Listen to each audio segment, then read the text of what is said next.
ओम नमः शिवाय।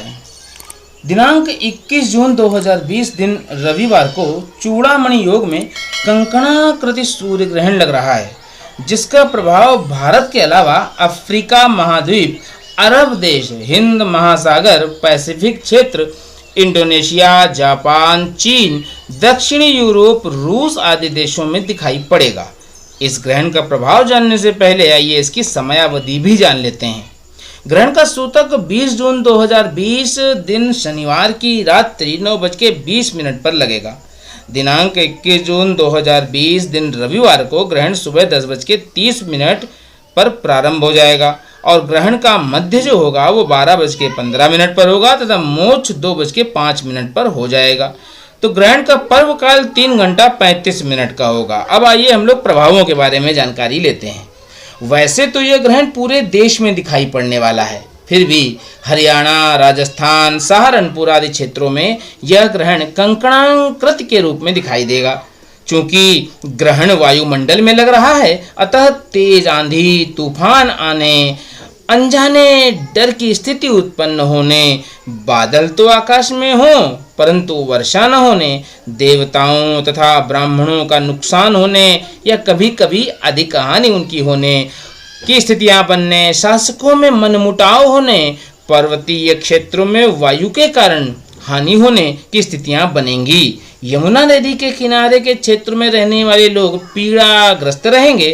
कहीं कहीं पर पानी बरसने तो कहीं कहीं पर रोगाधिक्य होने, अन्न लाभ के क्षेत्र में जो है स्थितियां ठीक होने और वृक्षों के फल मूल टूटने की स्थितियां बनेंगी, लेकिन उसके बाद शुभता रहेगी। कुल मिला के ग्रहण पड़ने के करीब करीब 1 मास के बाद ये स्थितियां सुधरेंगी। 1 मास के पहले तो कुछ सुधरने की स्थितियां बन नहीं रही हैं। चूंकि ग्रहण रविवार को पड़ रहा है, इस कारण अकाल तथा भय की स्थितियां बन रही हैं। अन्न का संग्रह करना उचित निर्णय होगा इस समय में, क्योंकि अकाल की स्थितियां बनेंगी तो अन्न का संग्रह पहले से ही कर लेना उचित निर्णय होगा यह आपका। युद्ध होने, ठीक है, घी तेल के भाव अचानक बढ़ने के योग बनेंगे। चूड़ामणि योग के कारण इस ग्रहण में स्नान, दान, पूजा, मंत्र और यंत्र की सिद्धि करने आदि के विशेष फल प्राप्त होंगे। और सिद्धि को अगर प्राप्त करना है विशेषता, तो आपके लिए विशेष ये सिद्ध समय आया है। ग्रहण के समय में आप कोई भी मंत्र को सिद्ध करना अगर आप चाहें तो यह सिद्धि का समय है। आप सिद्ध काल में सिद्धि कर सकते हैं तथा पुण्य प्राप्त होगा। अब आइए राशियों पर पड़ने वाले कुछ प्रभावों के बारे में जान लेते हैं और उसके बाद उपाय भी जानेंगे। देखिए, ये राशियों के प्रभाव वैसे तो सामान्यता हैं, लेकिन चूंकि आपकी जन्म कुंडली में जो ग्रह स्थितियां होंगी उसके अनुसार भी आपके ऊपर कुछ प्रभाव पड़ेंगे। तो ये हमने एक मोटा है आपके बारे में जानकारी दी गई है, ठीक है। तो विशेष जानकारी के लिए स्वयं की जन्म कुंडली के आधार पर ही जानकारी आपको मिल पाएगी। क्या आपको वास्तविक स्थितियां कितना भयावह हो सकती हैं और कितनी लाभान्वित करने वाली हो सकती हैं, ठीक है ना। तो हम लोग बात करते हैं क्या स्थितियां हैं राशिगत प्रभावों की। तो मेष राशि को मान हानि की स्थितियां बनेंगी, वृष को हानि होगी, मिथुन को अपघात मिलने यानी धोखा मिलने की स्थितियां बनेंगी, कर्क को खर्च अधिक होगा, सिंह को लाभ होने की, कन्या को सुख प्राप्त होगा, तुला को मान हानि की स्थितियां बनेंगी, वृश्चिक को मृत्यु सम कष्ट मिलेगा, धनु राशि को स्त्री कष्ट प्राप्त होगा, मकर राशि को सुख प्राप्त होगा, कुंभ राशि को चिंता और मीन राशि को व्यथा यानी मानसिक बेचैनी की स्थितियां बनती हुई दिखाई पड़ रही हैं, ठीक है। तो इनका यह प्रभाव इस ग्रहण काल में दिख रहा है, परंतु जन्म कुंडली में कुछ हो सकता है, थोड़ा न्यूनता और थोड़ा अधिकता हो सकती है, ठीक है। अब आइए हम लोग कष्ट निवारण के उपाय भी जान लेते हैं।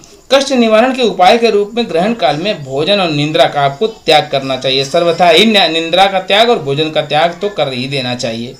इस समय में अगर आपको कोई मंत्र दिया हो आपके गुरु ने तो उस मंत्र का जप करें, ठीक है। और यदि आपको कोई मंत्र नहीं मिला है तो श्री रामचरितमानस या सुंदर कांड का लगातार वाचन करें, पाठ करें, यह अति उत्तम है। इसमें मान लीजिए, या फिर हनुमान चालीसा का पाठ करें। तो ऐसे समय में यह सब कार्य करना अति उत्तम रहता है। आराम से एक जगह बैठ जाइए और बस आसन बिछा लीजिए और कंबल आदि लेकर के बैठिएगा। वस्त्र आदि जैसे आपके बिस्तर हो गए, बिस्तर आदि को त्याग देना चाहिए ऐसे समय में, ठीक है ना। बेड आदि को त्याग देना चाहिए। ठीक है, गर्भवती स्त्रियां विशेषकर सावधानी बरतें, विशेष सावधानी बरतें। क्यों बरतें? क्योंकि गर्भावस्था के दिनों में अगर ऐसी स्थितियां उत्पन्न होती, ग्रहण आदि होते हैं, तो उनके लिए, होने वाले बालक के लिए, उनके लिए बड़ा कष्टकारी चीज़ सिद्ध होती है। तो किसी भी चीज़ को काटना, छीलना या गलत पोस्चर में बैठना, नींद लेना आदि कार्य कतई न करें और गर्भों पर गेरू का लेपन कर लें। और यदि आपके घर में कोई जानवर हो तो, और जानवर भी इसी दौरान से गुजर रहे हों, यदि गर्भावस्था में जानवर भी हो तो जानवरों पर भी गेरू का लेपन अवश्य ही कर दें। यह अति उत्तम उपाय रहेगा। ठीक है, अन्यथा हानि होने की संभावना बनेगी, होने वाली संतान पर विकृति हो सकती है, कोई भी किसी प्रकार की विकृति या दोष उसमें उत्पन्न होने की संभावना बनती है। इसलिए थोड़ा सा सावधानी बरतनी आवश्यक है। और विशेष जानकारी के लिए आप हमें कमेंट करें, हम आपको अवश्य ही जानकारियाँ उपलब्ध करा देंगे। चौथा जो कदम होगा वो ग्रहण समाप्ति के बाद स्नान तथा वस्त्र व दक्षिणा आदि और स्वर्ण आदि को दान करने का विधान बताया गया है। तो ग्रहण समाप्ति के बाद यह कार्य भी करना आपके लिए उचित होगा। वैसे तो वस्तु दान करने का मंत्र भी है। मंत्र इस प्रकार होगा कि तपोमय महाभीम सोम सूर्य विमर्दन हेम नाग प्रदानेन मम शांति प्रदो भव वेदुतुंड नमस्तुभ्यं सिंहाकानंदनाच्युतां दानेनामेन नागस्य रक्षमा वेदनाद्भयात्। ग्रहण समाप्ति के बाद स्नानोपरांत गाय, भूमि, धन, स्वर्ण आदि दान करने की परंपरा है। करना चाहें तो आप कर सकते हैं। तो ग्रहण जनित दुष्प्रभावों को आप विशेष रूप से समाप्त कर पाएंगे। सूर्य ग्रहण में गंगा, प्रयाग, पुष्कर तथा कुरुक्षेत्र आदि में स्नान करना महापुण्यदायी होता है। ग्रहण काल में भोजन नहीं करना चाहिए, परंतु वृद्ध, बालक और रोगी व्यक्ति के लिए यह उचित नहीं होता है, इसलिए उनके लिए कोई वर्जित चीज़ नहीं मानी जा सकती है। ग्रहण काल में आप एक काम कर सकते हैं कि समस्त खाद्य सामग्री जो भी घर में है आपके, उस समस्त सामग्री या घर है या दुकान है, जो कुछ भी खाद्य सामग्री है, उस खाद्य सामग्री पर कुशा अथवा तुलसी पत्र रखना जरूर से जरूर अनिवार्य मान लीजिए कि रख देना चाहिए। आपको कुशा रख दीजिए या तुलसी पत्र रख दीजिए, ताकि वह वस्तु ग्रहण के दुष्प्रभावों से बची रह जाए, ग्रहण का दुष्प्रभाव उसमें ना आने पाए और आपके लिए वह वस्तु आरोग्यकारी हो, अर्थात किसी भी प्रकार की आने वाली प्रॉब्लम को आप उससे ना प्राप्त कर पाएं। ठीक है ना। तो खाद्य सामग्री पर इस प्रकार से आप अपनी बचत कर सकते हैं।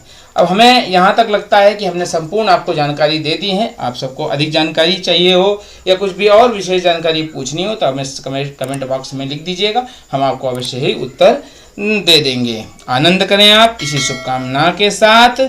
चैनल को सब्सक्राइब जरूर कर लीजिएगा। ओम नमः शिवाय।